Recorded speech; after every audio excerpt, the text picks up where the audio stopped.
Hello everyone, welcome back to my channel. मेरा नाम है सौरभ और आज आप जो थंबनेल पे देख रहे हो टाइटल लिखा है सर्च इंजन क्या है और सर्च इंजन कैसे काम करते हैं, राइट। तो सर्च इंजन क्या है वो मैं पहले वीडियो में भी बताया था, ओके। बट मैं दोबारा बताना चाहता हूँ क्योंकि इसमें मैं डिटेल से बताऊंगा, ठीक है। तो सर्च इंजन क्या है? तो search engine is software program, okay. ये सॉफ्टवेयर प्रोग्राम होता है जो डेवलपर जैसे बनाता है कोडिंग करके, तो ऐसे ही एक सॉफ्टवेयर प्रोग्राम है। तो ये क्या करता है? सर्च करता है। कहां से? एक डेटाबेस, राइट। तो गूगल का भी आपका अपना अपना डेटाबेस होता है, सब सर्च इंजन का अपना अपना डेटाबेस होता है।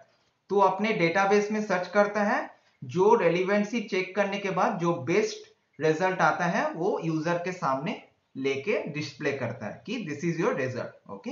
कोई भी आप सर्च करते हो ऐसे ही एक प्रोसेस होता है सर्च इंजन का, राइट।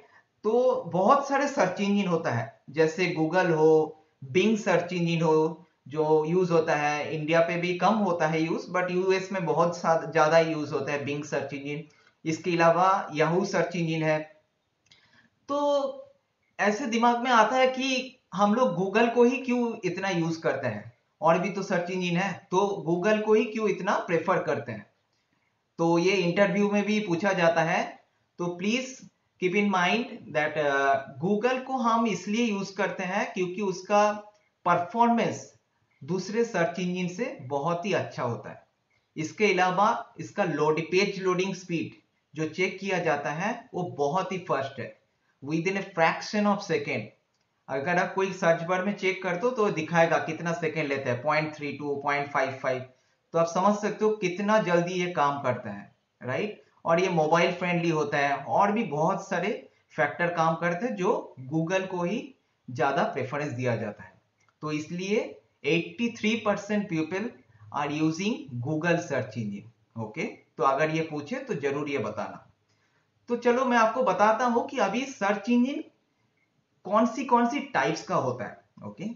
आपको तो पता चल गया, गूगल होता है एक सर्च इंजन, याहू होता है सर्च इंजन, बिंग होता है search engine. But search engine का टाइप्स क्या होता है? तो देखिए, सर्च इंजन का टाइप्स होता है 3 टाइप्स का, ओके।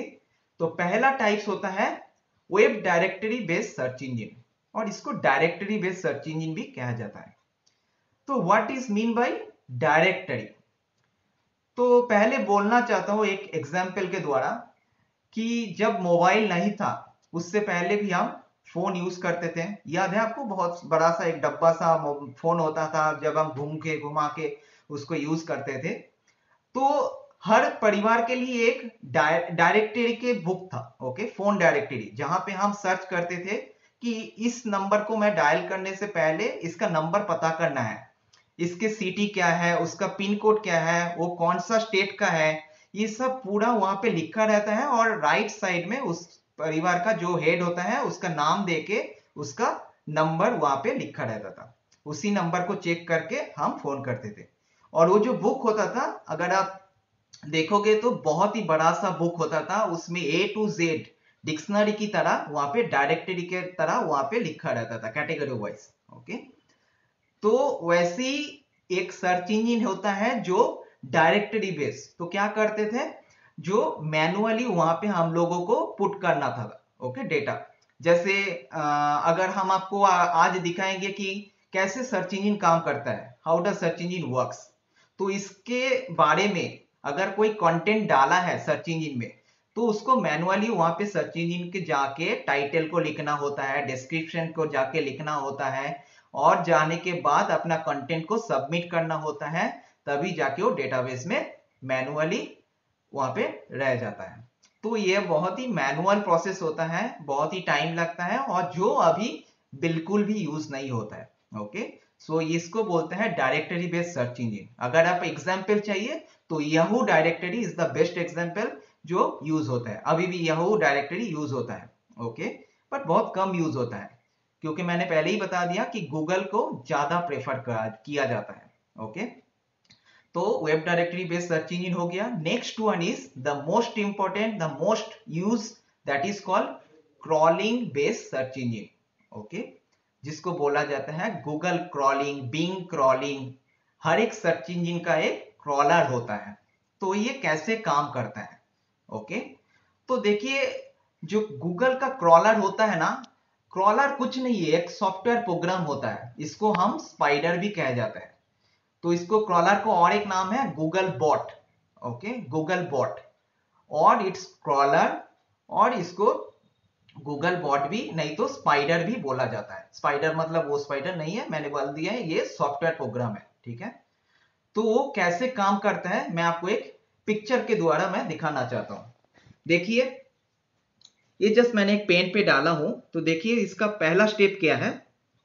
इसका पहला स्टेप होता है क्रॉलिंग। Okay, crawling. उसके बाद का स्टेप होता है इंडेक्सिंग, फिर वो जाता है कैलकुलेटिंग रेलिवेंसी, फिर वो जाता है सर्विंग। सर्विंग का मतलब पता ही है, जो यूजर को रिजल्ट मिल जाता है।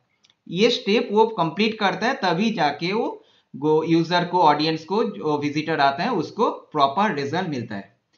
अभी मैं आपको बताऊंगा कि क्रॉलिंग कैसे काम करता है। ओके, तो देखिए क्रॉलिंग होता क्या है। तो जब आप कोई भी कंटेंट और वेबसाइट जब आप गूगल में सबमिट करते हो और वहां पे जाके बोलते हो कि क्रॉलर को कि मेरे कंटेंट पे आइए, नहीं तो मेरे वेबसाइट को आइए और क्रॉल कीजिए। ओके, आप बुला सकते हो, वहां पे एक ऑप्शन रहता है, आप जाके गूगल क्रॉलिंग को बोल सकते हो कि मुझे क्रॉलिंग कीजिए, मेरा वेबसाइट को क्रॉलिंग कीजिए। तो क्रॉलर क्या करता है, इमीडिएट वो वेबसाइट में आता है, क्रॉल करता है। ओके, अभी पूछोगे कि पूरा वेबसाइट में अगर मेरा 10 पेज है, उससे भी ज्यादा पेज है, क्या पूरा लाइन बाय लाइन ये क्रॉल करता है ये सॉफ्टवेयर प्रोग्राम? तो आंसर होगा नहीं। इंटरव्यू में पूछता है कि क्रॉलर क्या पूरा लाइन क्रॉल करता है? नहीं। क्रॉलिंग उसी को क्रॉल करता है जो बहुत सारा छोटा छोटा टिप्स है, मैं आपको बोल देता हूं। वो है टाइटल को क्रॉल करता है, मेटा डिस्क्रिप्शन जो डिस्क्रिप्शन हम देते हैं उसको क्रॉल करता है। इसके अलावा हमने कितना टैग यूज किया है, कौन सा tag, headline, H1, H2, H3, H4, H5, H6, कितना हम हेडलाइन यूज किया है। उसके अलावा बोल्ड कितना किए हैं, इटालिक कितना करते हैं, फाइल नेम, परमालिंक, यूआरएल, हम कैसे यूआरएल को ऑप्टिमाइज किया है। तो ऐसे बहुत सारे चीज है जो मैं आपको ऑन पेज जॉब में जब मैं आपको डिस्कस करूंगा जरूर बताऊंगा, बट ये मैं आपको एग्जांपल के द्वारा बता रहा हूं। ये क्रॉलिंग पूरा लाइन बाय लाइन नहीं करता है। ओके, तो क्रॉलर अपना जो तरीका है उसी से क्रॉल करने के बाद ये क्या करता है, ये एक स्नैप कॉपी लेता है। जब आप गूगल सर्च कंसोल पे अपना वेबसाइट डालोगे तो आप दिखाएगा, जब क्रॉलिंग हो जाता है एक स्नैप कॉपी लेता है और अपना वेबसाइट को, और वेबसाइट को स्नैप कॉपी लेने के बाद अपना डेटाबेस में भेज देता है। भाई मैंने इस वेबसाइट का क्रॉलिंग आज किया हूँ, इस टाइम के लिए किया हूँ, इस डेट के लिए किया हूँ, वो भी पूरा प्रिंट के द्वारा वो सब करके अपना स्नैप कॉपी अपना डेटाबेस में चला जाता है। अभी डेटाबेस में चले जाने के बाद वो क्या करते हैं, कहां पे गया, इतना बड़ा डेटाबेस है, कहां पे जाके वो आपका कंटेंट रुक गया है। अब billions of people are writing the content, बहुत सारा आदमी कंटेंट लिख रहा है, उसमें से आप भी तो एक कंटेंट लिखे हो उसी कैटेगरी के ऊपर, बट वो आपका कंटेंट कहां चला गया इतना बड़ा डेटाबेस में। तो इसीलिए आ जाता है नेक्स्ट स्टेप, जिसको बोला जाता है इंडेक्सिंग। अब देख रहे हो क्रॉलिंग के बाद आ जाता है इंडेक्सिंग। अब ये इंडेक्सिंग कैसे काम करता है वो मैं आपको बताता हूं। तो इंडेक्सिंग होता क्या है, आपको नाम से ही पता चल जाता है कि ये इंडेक्स करता है। तो ये स्नैप कॉपी को, पिक्चर एक स्नैप कॉपी लेने के बाद वो अपना एक इंडेक्स के द्वारा कौन सी कैटेगरी का है, कौन सी टाइप का ये वेबसाइट है, क्या कंटेंट है, पूरा चेक करने के बाद ये अपना एक इंडेक्स करता है। ठीक है, अपना एक स्कोर भी देता है, वो अपना गूगल का रैंकिंग फैक्टर एल्गोरिदम होता है, उसके द्वारा वो इंडेक्स के द्वारा वो अपना कंटेंट को रख दिया है। ओके, तो इंडेक्सिंग होने के बाद ये चेक करता है कैलकुलेटिंग रेलिवेंसी। ओके, जो आप देख रहे हो थर्ड स्टेप है, इसको बोलते हैं कैलकुलेटिंग रेलिवेंसी। अभी कैलकुलेटिंग रेलिवेंसी क्या होता है, मैंने बताया इंडेक्सिंग होने के बाद वो अपना एक स्कोर डाल देता है कि भाई ये कैटेगरी का ये स्कोर में मैंने डाल दिया हूं। जैसे मैंने फोन डायरेक्टरी के बताया था कि ऐसा नहीं कि कोई भी नंबर डाल दिया हो किसी भी जगह पे, आपका कौन सा सिटी था, कौन सा पिन कोड था, कहां पे रहते हो, उसी पूरा कैटेगरी को चेक करने के बाद वो कंटेंट रखा जाता है। तो ऐसे ही हमारा भी कंटेंट वो इंडेक्स होने के बाद वो कैलकुलेटिंग रेलिवेंसी। अभी ये रेलिवेंसी क्या होता है, वो चेक करता है कि आपका कंटेंट कैसा है। ओके, आपका कंटेंट में कोई कॉपीराइट तो नहीं है, कोई थिन कंटेंट तो नहीं है। ओके, इसमें कितना लिंक आपने दिए हो। ओके, बहुत सारा फैक्टर इसमें इस्तेमाल होता है, यूज होता है। अगर आप जानना चाहते हो कितना फैक्टर यूज होता है तो मैं आपको बता देना चाहता हूं कि more than 200 factors are using to checking the calculating relevancy. Okay, इसके बाद वो कंटेंट चेक करने के बाद पहले एक इस्तेमाल होता था एल्गोरिदम जिसको बोला जाता था पेज रैंक। ओके, वो चेक करता है कितना क्वालिटी और quantity of backlinks are there in your website और इन योर कंटेंट, उसके हिसाब से पेज रैंक देता था। बट अभी फिलहाल गूगल इसको यूज नहीं करता है, ऑलरेडी डिक्लेयर्ड बाय गूगल। तो वो मोर देन 200 रैंकिंग फैक्टर और एल्गोरिदम को यूज करने के बाद वो रेलिवेंसी चेक करके वो उसी रिजल्ट को एक स्कोर देने के बाद उसमें डेटाबेस में रह जाता है।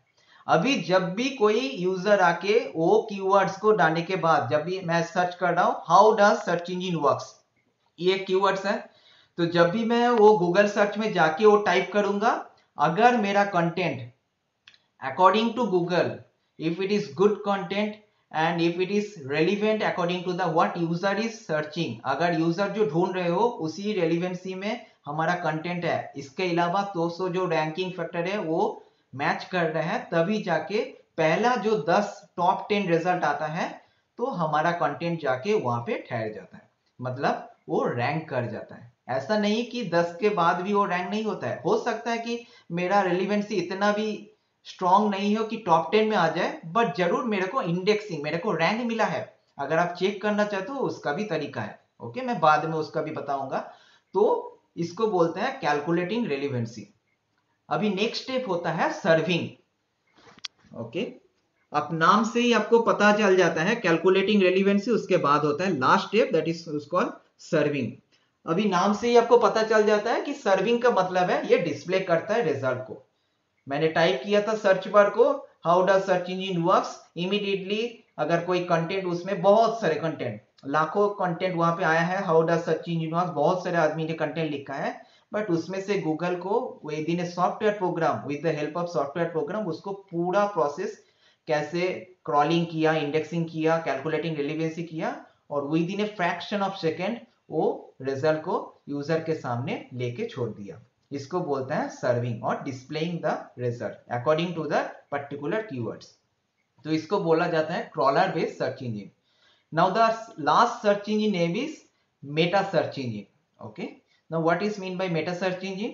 मेटा सर्च इंजन क्या करता है, जब भी मैं सर्च बार में जाके टाइप करता हूं what is the best market according near to me, okay, और pizza shop near to me, burger shop near to me, कोई भी कीवर्ड्स डाल के आप सर्च करते हो, तो वो जो सर्च इंजन वो जो रिक्वेस्ट लेता है यूजर के द्वारा, वो क्या करता है, अंदर ही अंदर वो सर्च इंजन जाके थर्ड पार्टी कोई वेबसाइट नहीं तो थर्ड पार्टी कोई सर्च इंजन के द्वारा उसका रिक्वेस्ट भेज देता है। ओके, उसके पास नहीं रहता है, वो रिक्वेस्ट थर्ड पार्टी को डाल देता है, और थर्ड पार्टी से वो रिजल्ट लेने के बाद, वो रिस्पॉन्स लेने के बाद वो कॉन्कैटिनेट करता है वो डेटा को, उसके बाद वो यूजर को सामने डिस्प्ले करता है। अभी यूजर को नहीं पता चल जाता है कि वो सर्च इंजन किसके साथ वो काम कर गया, अंदर ही अंदर वो थर्ड पार्टी वेबसाइट कौन है, किसके साथ वो रिजल्ट कॉन्कैटिनेट किया और बेस्ट रिजल्ट आपको दिया। ये आपको गारंटी कि आपको बेस्ट रेलिवेंसी चेक करने के बाद ही आपको रिजल्ट देता है करेक्ट से। ओके, ये भी यूज होता है बट बहुत ही कम यूज होता है। मैं एक एग्जांपल पे बोल देता हूँ, ask.com, हम लोग पहले बहुत सारे टाइम पे यूज करते थे, अभी भी यूज होता है ask.com, और उसके बाद है डॉगपाइल, आप वेबसाइट में जाके चेक कर सकते हो, डॉगपाइल मेटा सर्च इंजन है, ये पर भी वही मेटा सर्च इंजन के द्वारा, मतलब थर्ड पार्टी के द्वारा ये काम करता है। तो ये हो गया हमारा टोटल 3 सर्च इंजन, मैंने आपको बोल दिया सर्च इंजन क्या है, कैसे सर्च इंजन काम करता है, तीनों टाइप्स का सर्च इंजन क्या है, एग्जाम्पल क्या है। ओके, तो ये सब होने के बाद मैं सर्च इंजन कंप्लीट किया, और मेरा वीडियो कंप्लीट होने के पहले मैं आपको रिकमेंड करूंगा 2 वीडियो जरूर आप देखिए। ओके, क्योंकि ये बहुत ही इंपॉर्टेंट रिसोर्स है। तो ये वीडियो कोई मामूली आदमी का नहीं है, ये है गूगल का वीडियो, जो गूगल में ही वेबमास्टर में काम करता है, वो उसका सॉफ्टवेयर इंजीनियर है। इसका नाम है मैटकट्स। ओके, मैटकट्स का वीडियो देखिए, और मैटकट्स का जो वीडियो है उसका डिस्क्रिप्शन भी मैं लिंक दे दूंगा। और सेकेंड वीडियो है, बहुत ही इंटरेस्टिंग वीडियो है, छोटा सा वीडियो, गूगल का इनसाइड डेटा सेंटर। मैंने बोला ना कि डेटाबेस उसका कितना बड़ा होता है, तो उसका मिलियंस ऑफ व्यूज है, मैं उसका भी लिंक दे दूंगा। अगर हो सके तो जाके देखिए, बहुत ही अच्छा नॉलेज मिलेगा, क्योंकि वो पूरा गूगल का अंदर के ही पूरा बात है, कितना सिक्योरिटी होता है, अपना डेटा पूरा वहां पे गूगल पे है, तो कैसे सिक्योर के साथ अपना डेटाबेस के अंदर वो अपना डेटा रहता है। और मैटकट्स का वो वीडियो तो जरूर देखिए, सर्च इंजन कैसे काम करते हैं।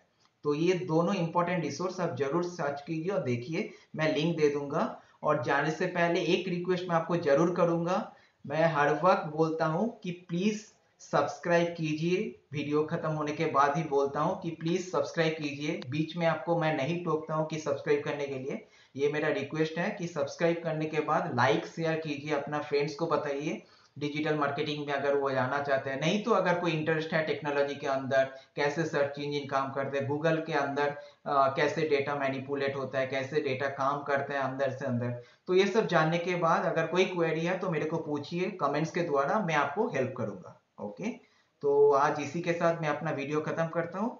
नेक्स्ट वीडियो में कोई अच्छा सा टिप्स लेके आऊंगा। Thank you.